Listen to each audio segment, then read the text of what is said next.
I grew up in a very special time in history, and that was the age of Nintendo. But aren't we still in the age of Nintendo? Or at least Nintendo mixed heavily with Sony and Microsoft? Well, yes, but nothing like the late 80s. Nintendo's logo, and more specifically Mario's mug, was on literally everything. My 4th birthday was Mario themed. McDonald's Happy Meals had Mario toys and Mario boxes. I had Mario tennis shoes, a Mario lunchbox, and even Mario underwear. I had 3 sets of Mario underwear. Well, apparently there was a study done around that time that made the assertion that Mario was more well recognized among children than Mickey Mouse. And I was living proof of that. Every morning before preschool, I would be watching the Super Mario Bros. Super Show. And I know it's been over 2 years since the Nostalgia Critic tore this show a new one, but I'm here to say that... Okay, admittedly, it is pretty much as ridiculous as he claimed. Mario and company traveled from oddly specific themed world to oddly specific themed world for vaguely defined reasons, dodging Koopa and speaking primarily in pasta and plumber vernacular slang. Its animation was just about functional, its storylines were paper thin, its themes nearly entirely stolen from popular culture, and I loved every drain pipe sneaking calzone crunching moment of it. I mean, seriously, this show defined Super Mario Bros. For me. You wanna know how much? When I would play Super Mario Bros., every time I pick up a fire flower, I'd pause the game just so I could say, faster than a vanishing claw! More powerful than an electric drain snake! It's Super Mario! Perhaps that's why I love the new Mario and Luigi series of games so much. In a lot of ways, it feels like playing the show. I mean, Luigi's actually there, which is a step up from most of the games over the past 20 years. Mario's heroic, running into the thick of things. Luigi's a coward, being dragged along behind. They work together. They even do plumbing work at one point. Well, I've gone with exposition for way too long, so let's get to what I'm actually talking about today. Well, obviously it's Super Mario Bros. Super Show, but specifically it's the episode Karate Koopa. And how did I pick this episode, you ask? Well, I randomly picked it when I put in the DVD. Have I mentioned I'm lazy? And so we have our could only exist in the late 80s Mario rap that might as well have been a freaking concerto back when I was 3. The memories are already flooding back. Like how I used to record my own Mario scripts on audio tape and carry around my Mario doll wherever I went. I was a very special child. So each episode has 2 segments, and the first is, believe it or not, a live-action segment, featuring the Mario brothers as plumbers in Brooklyn. I always enjoyed these segments because it almost seemed to create a certain amount of continuity for me in terms of the backstory they had created for these characters. Namely what I just said. Before they got lost in the Mushroom Kingdom, they were ordinary plumbers in Brooklyn.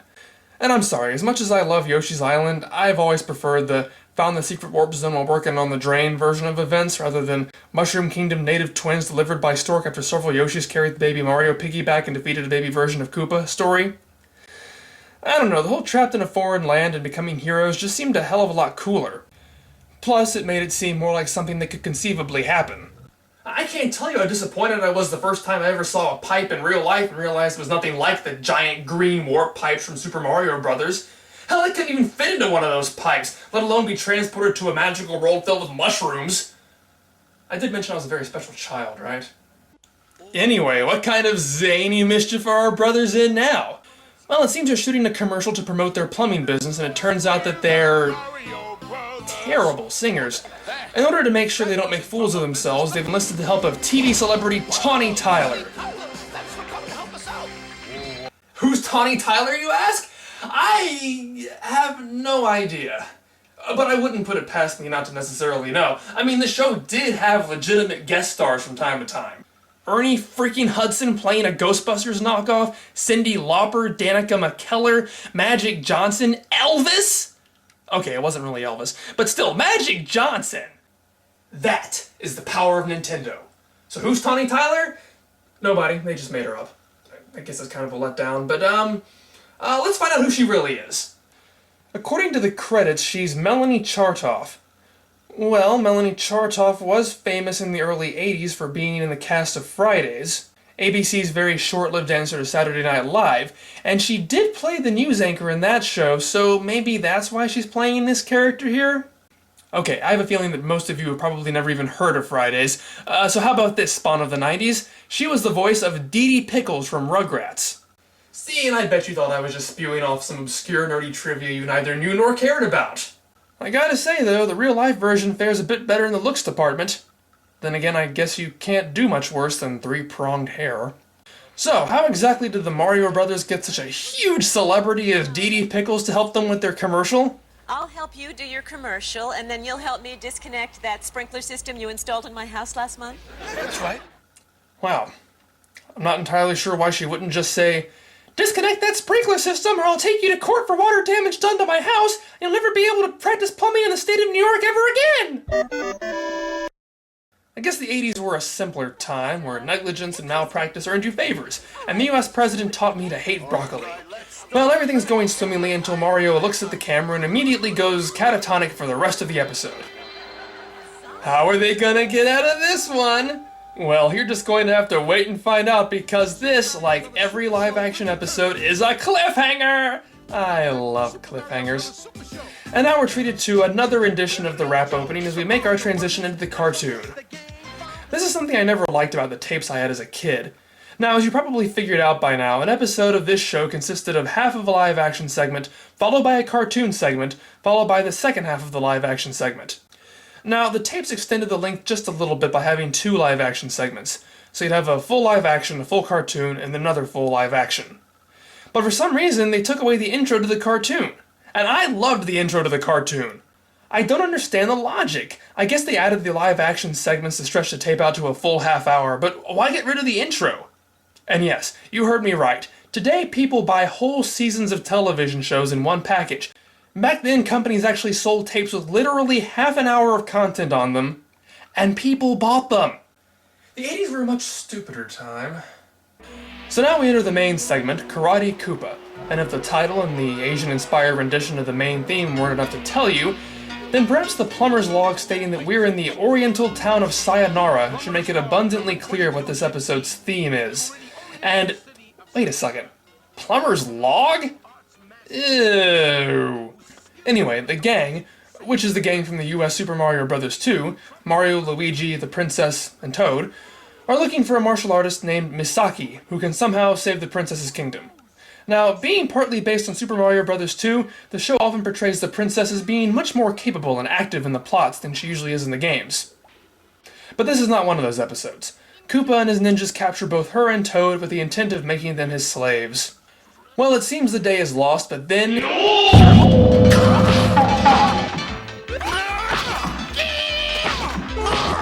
Enter Misaki. Nothing like a good workout.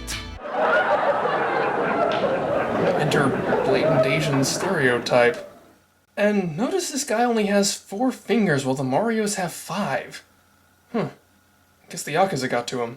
Can you teach us how to fight like you do? We have to save the princess from Karate Koopa. Why? Can't we just eliminate the middleman and send him to save the princess from Karate Koopa? I mean, he did a pretty good job so far. Seems like taking the time to train 2 plumbers in martial arts gives Koopa plenty of time to sell the princess and Toad into slavery. Time is of the essence. Why do I keep bringing logic into this? When training to be martial arts expert, the word fear never enter vocabulary. Apparently neither does the letter L. Whoa! Well, after failing to immediately make them martial arts experts, Misaki is undeterred. Do not give up hope, grasshoppers. We go with flow. Use what you know. I think Misaki's been hitting the sauce. But at any rate, it should be pretty obvious what happens next if you've ever seen this show before. I will teach you most dangerous form of karate ever invented. Plum fu. Yep, martial arts based on plumbing implements. I swear I could have this video go on all day just picking on every ridiculous nonsensical line. But we don't have that kind of time, so as soon as Luigi is able to snag the washer from Misaki's hand, congratulations, you're martial arts experts. I mean, most people take years or even decades worth of training, but this is only a 15-minute cartoon, so yeah. But maybe they should have at least taken the time for a training montage, or maybe they wouldn't have been stupid enough to just casually walk up the garden path in plain view of Koopa.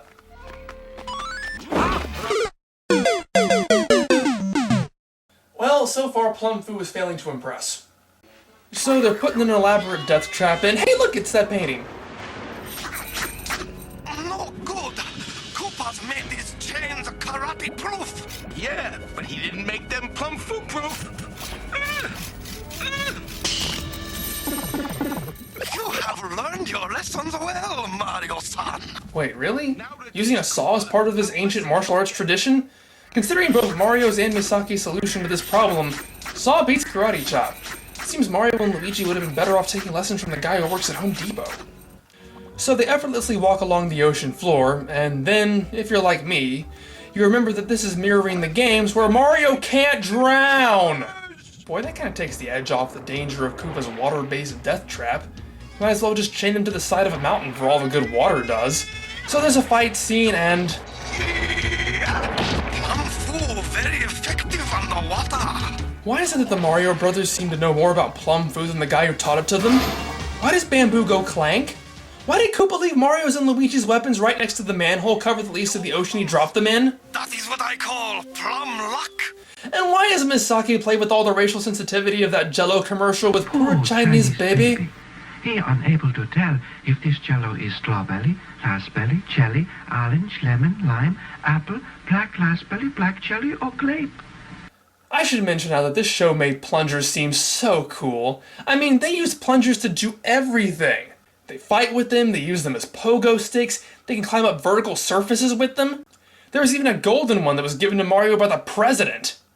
It almost makes you forget that they're actually fecal-encrusted monstrosities that are probably giving all those ninjas terrible diseases. Oh, these action scenes are the one area that the old tapes have the new DVDs beat. In most episodes, there was an action scene that, in its original airing, was accompanied by a cover of a classic song appropriate for the mood. And the tapes had those.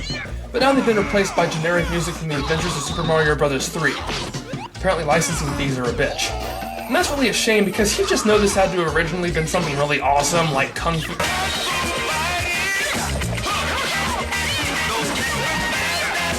Yep, yes it is.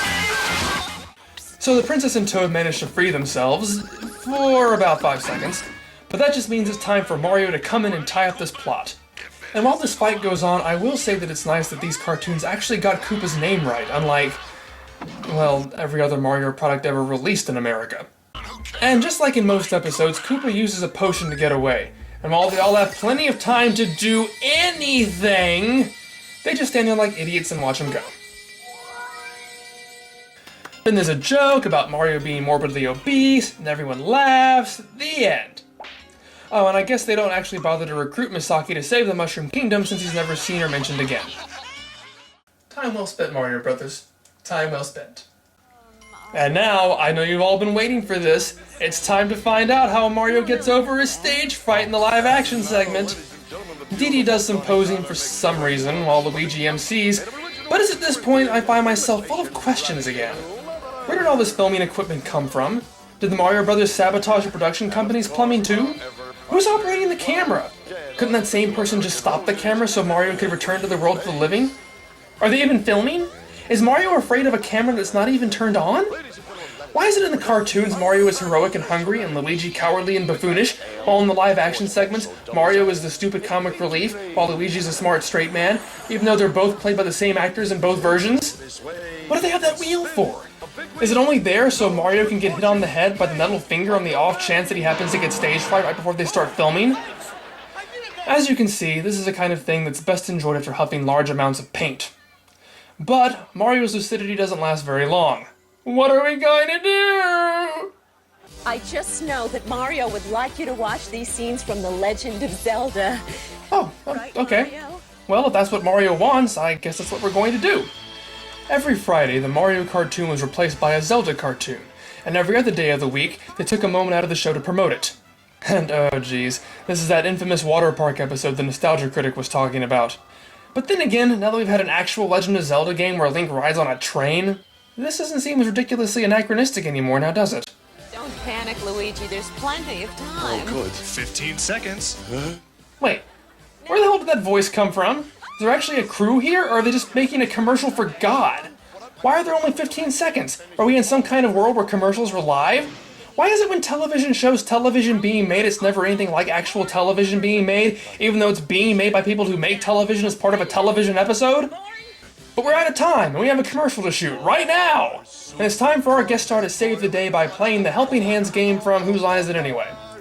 Yeah, no one's ever going to suspect anything's amiss when one of your stars is staring blankly at the ceiling, his lips aren't moving, and he inexplicably has 4 arms.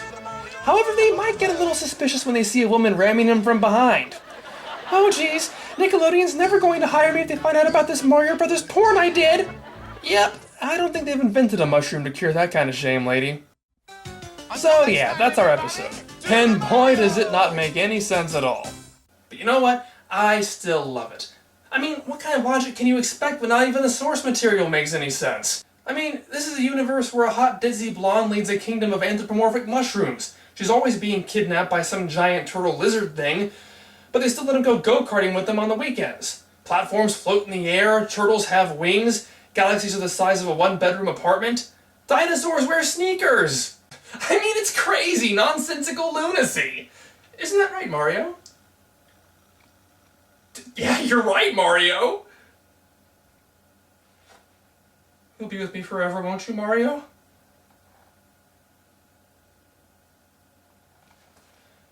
I love you too, Mario.